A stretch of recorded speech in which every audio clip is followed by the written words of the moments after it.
네, 안녕하십니까. 잡다구리 곰쌤입니다. 이거 어디서 많이 봤죠? 바로 스트레이프, 커세어 스트레이프 모델이었고요. 지금 이거 한 달 정도 사용했던 것 같습니다. 그때 11월 달 정도에 이거를 구매를 했었고, 그때 제가 개봉기 영상을 올렸었으니까, 지금 한 달이 아니죠. 한 달이 지금 넘고 거의 한 두 달째 가까이 좀 쓰고 있는 건데, 한번 리뷰를 해보려고 가지고 왔습니다. 또 어떤 것을 가지고 또 얘기를 할 것이냐면요. 지난번에도 말씀드렸지만, 이 서걱서걱거리는 타건 소리.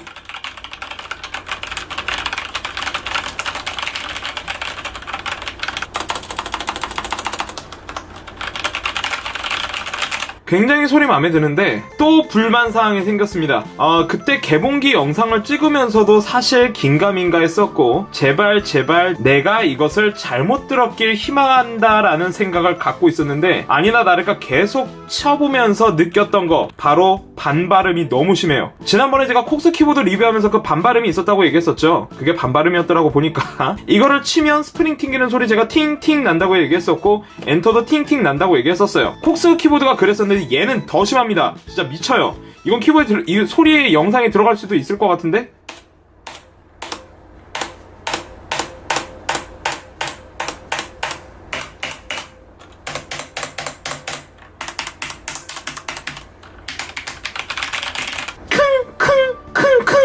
이 소리가 계속 들려요. 그러니까 스프링 튀기는 소리가 이 정도까지는 아니었어요. 콕스는 이 정도까지는 아니었는데 물론 이제 살살 치면 그런 소리는 잘 안 나요. 이런 식으로 치면 그런 소리 안 나는데 뭐 사람이 어떻게 맨날 그렇게만 칩니까? 가끔 막 치다가 이렇게 치는 경우가 있는데 이렇게 칠 때마다 킁 이런 소리가 나니까 굉장히 거슬려요. 굉장히 거슬립니다. 이 콕스 키보드 때 이 소리가 큰 거는 그래도 계속 크니까 상관없었는데 소리 서걱서걱 좋다 하다가 갑자기 킁 여기서 확 깨요. 다 좋은데 그 부분이 제일 걸립니다. 그 부분이 제일 단점이고요. 그 다음에 단점이랄 거는 딱히 없어요. 굉장히 좀 전반적으로 굉장히 좋고, 특히 제가 굉장히 잘 쓰는 거. 지난번에 제가 키알못이, 여기 뒤에 뒷구녕에 제가 USB 구멍 있었다고 얘기했었고, 그때 두 개의 케이블이 있었다고 보여드렸었잖아요. 그 중에 하나가 맞습니다. 역시 USB 포트, 이 허브를 연결할 수 있게끔 하는 그 구멍이라서, 제가 지금 여기에 뭘 연결해서 쓰고 있냐면, 제가 수업 시간에 쓰고 있는 이 타블렛을 연결을 해서 지금 잘 쓰고 있어요. 아니나 다를까 기존에 쓰던 그 타블렛이 고장이 나가지고 그게 그라파이어 4였어요.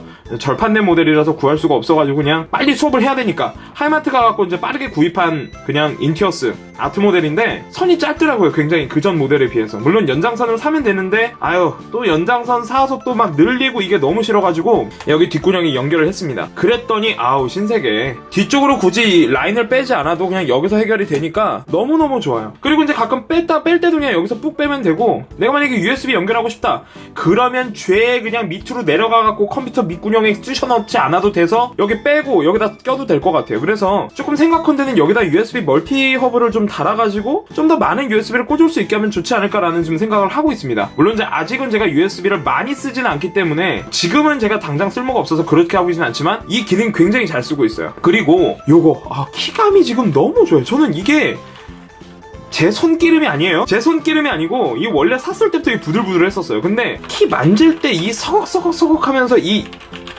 부들부들한 게 이게 너무 좋고요. 콕스 클릭형이잖아요. 광청축 클릭형이라서 누르면서 이게 짤깍할 때까지 이게 들어가지가 않으면 사실 입력이 안 되거든요. 근데 얘는 제가 그냥 무심코 가끔 이제 그럴 때가 있어요. 그냥 여기 키보드 잠깐 손 올려놓고 좀 영상 같은 거 볼 때나 좀 이럴 때 있잖아요. 그러면 제 손이 무거워서 그런가? 계속 내려가 이렇게 눌립니다. 이렇게 살짝 눌리는데 눌리면서 가끔 막 다른 페이지로 넘어간다든지 막 키가 막 그 댓글창 막 W 이렇게 입력이 된다든지 그래요. 그러면서 이제 가끔 느껴 이게 인식률이 대박이구나. 살짝만 눌려도 이게 인식이 되는구나 라는 생각이 들어서 사실 그것 때문에 초반에 이런 식으로 쓰다가 계속 오타도 많이 냈었어요. 그만큼 조금 조용히 치려다가 지금은 조금 이제 이런 식으로 타건을 하고는 있는데 굉장히 만족스럽습니다. 단 아까 그 반발음 빼고요. 이거는 정말 에러예요. 이거 반발음 혹시라도 조금 많이 신경 쓴다, 조금 이거는 정말 나는 이거 반발음 때문에라도 나는 키보드를 바꾸는 사람이다 라고는 생각이 드신다면 이 커세어 스트레이프는 정말 비추드립니다. 근데 그거 빼고는 다 만족해요. 저도 사실상 그래서 이 반발음은 제가 거의 이렇게 세게 칠 때만 반발음이 들리기 때문에 제가 그 반발음을 스스로 안 들으려고 그냥 이렇게 살살 치는 편이에요. 이런 식으로. 이런 식으로. 근데 이제 이게 조금이라도 이제 세게 좀 쳐지게 되면